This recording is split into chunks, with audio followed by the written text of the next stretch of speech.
ጤና ይስጥልን አድማጮች፣ ይህ አዋዜ ልዩ ላልሰማችሁ ነው። ከመረጃዎቹ ጋር አብርሃም መኳንንት ነኝ። በተባበሩት አረብ ኤምሬትስ የሚሳኤልና የድሮን ጥቃት ተሰነዘረ። እስራኤል በሊባኖስ የምድር ላይ ወታደራዊ ዘመቻ ጀመረች። እስራኤል የኢራኑ መሪ አያቶላህ አሊ ካሚኒ ሲጠቀሙበት የነበረውን አውሮፕላን ማውደሟን አስታውቃለች። የኢራኑ የውጭ ጉዳይ ሚኒስትር አባስ አራክቺ ቴህራን ከእስራኤልና ከአሜሪካ ጋር የሚደረገውን ጦርነት አስፈላጊ እስከሆነ ድረስ ለመቀጠል ዝግጁ መሆኗን በይፋ ተናግረዋል። ኢራን ጥቃቶቿን ማቆም አለባት ሲሉ የኳታር የውጭ ጉዳይ ሚኒስቴር ቃል አቀባይ ተናገሩ። ሁሉንም ጉዳዮች በዝርዝር እናስደምጣቸዋለን። አብራችሁን ቆዩም። የምስራች ለመርካቶ ነጋዴዎች በሙሉ የንግድ ሱቆችን ከ3.4 ሚሊዮን ሙሉ ክፍያ ጀምሮ በታላቁ የንግድ ማዕከል መርካቶ ተክለ ሃይማኖት ላይ ከ14 ካሬ ጀምሮ በተለያዩ የካሬ አማራጮች ይዘንላችሁ መጥተናል። ሲፈልጉ ነግደ የሚያተርፉበት አሊያም ደግሞ በጥሩ ዋጋ የሚያከራዩትን የንግድ ሱቆችን ከ30% ቅድመ ክፍያ ጀምሮ በአንድ ዓመት ጊዜ ብቻ ልናስረክባችሁ ዝግጅታችንን ጨርሰናል። ምን ይሄ ብቻ!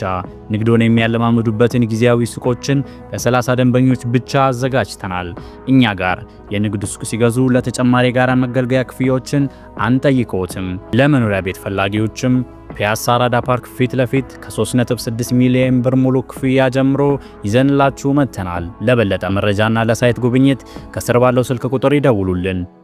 በተባበሩት አረብ ኤምሬትስ የሚሳኤልና የድሮን ጥቃት ተሰንዝሯል። በተባበሩት አረብ ኤምሬትስ የተለያዩ አካባቢዎች ላይ በተሰነዘሩ ተከታታይ የድሮንና የሚሳኤል ጥቃቶች ምክንያት በሀገሪቱ የጸጥታ ስጋት መፈጠሩ ተዘግቧል። ጥቃቶቹ በፋይጄራህ የኢንዱስትሪ ቀጠናና በአቡዳቢ የሲቪል መኖሪያ አካባቢዎች ላይ ያነጣጠሩ ስለመሆናቸው ታውቋል። በኢንዱስትሪ ቀጠናው ላይ በተሰነዘረ የድሮን ጥቃት ከፍተኛ የቃጠሎ አደጋ ተፈጥሯል። የኤምሬትስ የሚዲያ ጽህፈት ቤት እንደገለጸው የሲቪል መከላከያ ቡድኖች እሳቱን ለመቆጣጠር ከፍተኛ ጥረት እያደረጉ ይገኛሉ። እስካሁን ባለው መረጃ በሰው ሕይወት ላይ የደረሰ ጉዳት አልተሰማም።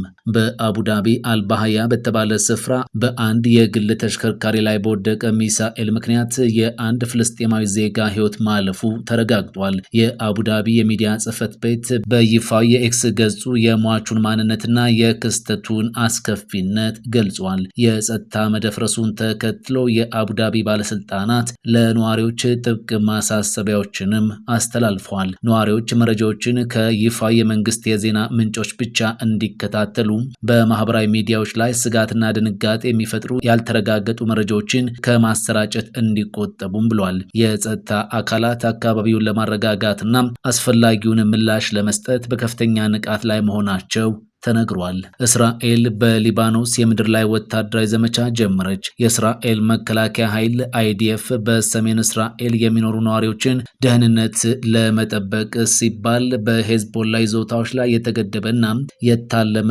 እርምጃ መጀመሩን ይፋ አድርጓል። የእስራኤል መከላከያ ኃይል ዛሬ ሰኞ በደቡባዊ ሊባኖስ በሚገኙ የሄዝቦላ ታጣቂዎች ላይ የምድር ላይ ጥቃት መጀመሩን አስታውቋል። ይህ ኦፕሬሽን በሰሜን እስራኤል ለሚገኙ ነዋሪዎች የተሻለ ጸጥታን ለመፍጠር ያለመ እንደሆነ ተመላክቷል። መከላከያ ኃይሉ በኤክስ ገጹ ላይ በሰጠው መግለጫ በቁልፍ የሄዝቦላ ይዞታዎች ላይ እየተካሄደ ያለው የተገደበና የታለመ የምድር ላይ ኦፕሬሽን የቀጠናውን የሽብር መሰረተ ልማቶች የማፍረስና በአካባቢው የሚንቀሳቀሱ አሸባሪዎችን የማስወገድ አካል ነው ብለዋል። ይህም ወደፊት ሊሰነዘር የሚችለውን ጥቃት ለመከላከል የሚደረግ ጥረት መሆኑን አክሏል።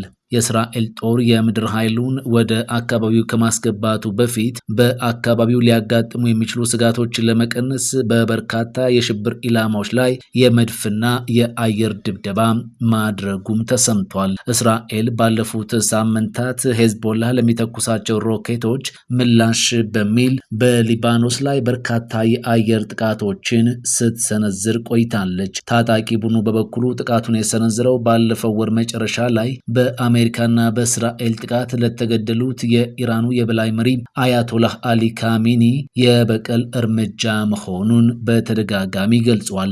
የእስራኤል የቦምብ ጥቃት የመኖሪያ መንደሮችን፣ በሊባኖስ የሚገኘውን የተመድ ጊዜያዊ ኃይል የጋና ሻለቃ ዋና መስሪያ ቤትንና በደቡባዊ ናባቲህ ከተማ የሚገኘውን የሩሲያ የባህል ማዕከልን ያካተተ ነበር ተብሏል። እንደ ሊባኖስ ባለስልጣናት መረጃ ከሆነ በእስራኤል ጥቃት ከ100 በላይ ህጻናትን ጨምሮ ከ800 በላይ ሲቪሎች መገደላቸው ይታመናል። የሀገሪቱ የጤና ጥበቃ ሚኒስቴርም ከማርች 2 ጀምሮ ቢያንስ 31 የጤና ባለሙያዎች ሲገደሉ 51 የሚሆኑት ደግሞ የመቁሰል አደጋ ደርሶባቸዋል።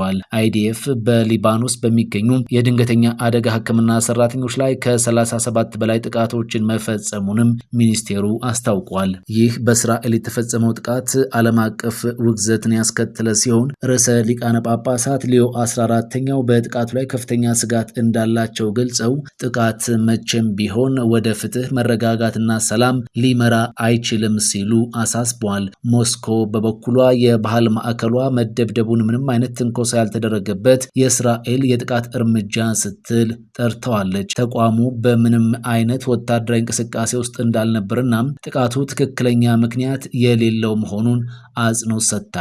ሞስኮ የተመድ ባለሙያዎችም እስራኤል በሊባኖስ ላይ የምትፈጽመውን ጥቃት የተመድ ቻርተርን፣ ዓለም አቀፍ የሰብአዊ መብት ህግጋትን የጣሰ በማለት በከፍተኛ ሁኔታ የተቃወሙ ሲሆን የእስራኤል ጦር ጥቃቱን በአስቸኳይ እንዲያቆምም ጥሪ አቅርበዋል።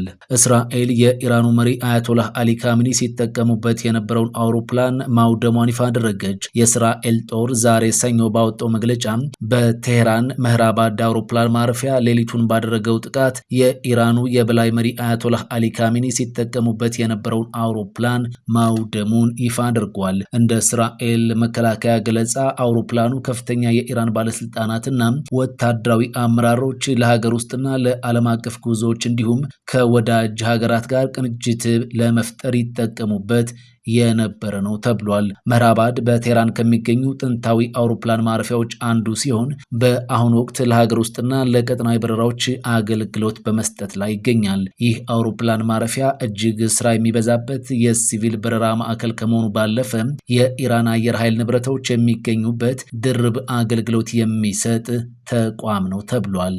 የኢራኑ የውጭ ጉዳይ ሚኒስትር አባስ አራክቺ ቴህራን ከእስራኤልና ከአሜሪካ ጋር የሚደረገውን ጦርነት አስፈላጊ እስከሆነ ድረስ ለመቀጠል ዝግጁ መሆኗን ገለጹ።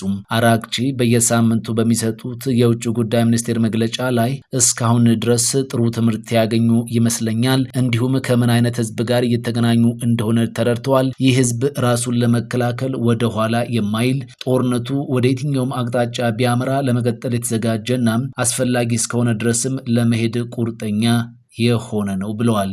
ኢራን ጥቃቶቿን ማቆም አለባት ሲሉ የኳታር የውጭ ጉዳይ ሚኒስቴር ቃል አቀባይ ገለጹ።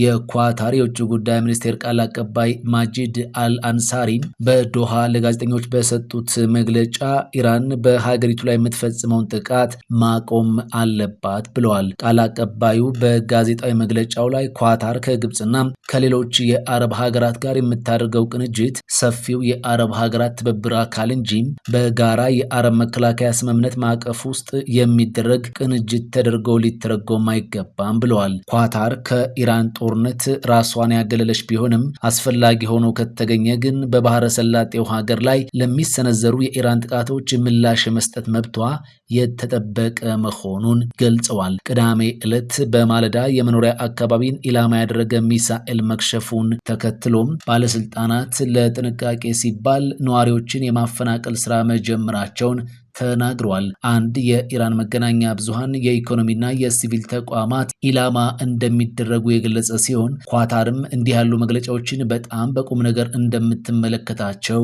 ገልጸዋል። በአሁኑ ወቅት በዩናይትድ ስቴትስና በኢራን መካከል ምንም አይነት የሚታይ የሽምግልና ጥረት አለመኖሩንም ቃል አቀባዩ አክለዋል። ሁኔታዎችን ማረጋጋት እንደሚያስፈልግ የጠቀሱት ቃል አቀባዩ ሁሉም ወገኖች ውጥረትን ለመቀነስና ጥበብ የተሞላበት እርምጃ እንዲወስዱ በጋራ መስራት እንዳለባቸው አሳስበዋል።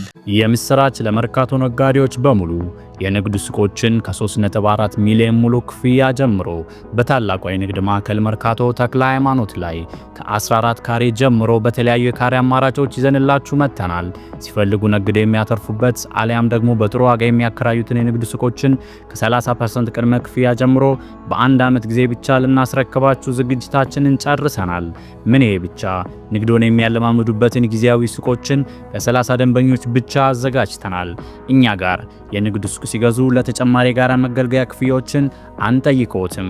ለመኖሪያ ቤት ፈላጊዎችም ከፒያሳ አራዳ ፓርክ ፊት ለፊት ከ3.6 ሚሊዮን ብር ሙሉ ክፍያ ጀምሮ ይዘንላችሁ መጥተናል። ለበለጠ መረጃና ለሳይት ጉብኝት ከስር ባለው ስልክ ቁጥር ይደውሉልን።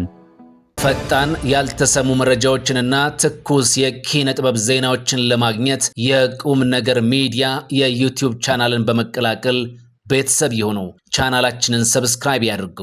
በቲክቶክም አለን። ቁም ነገር ሚዲያ ኦፊሻል ብለው ይከተሉን። እናመሰግናለን። ቁም ነገር ሚዲያ፣ ለቁም ነገር እንሰራለን።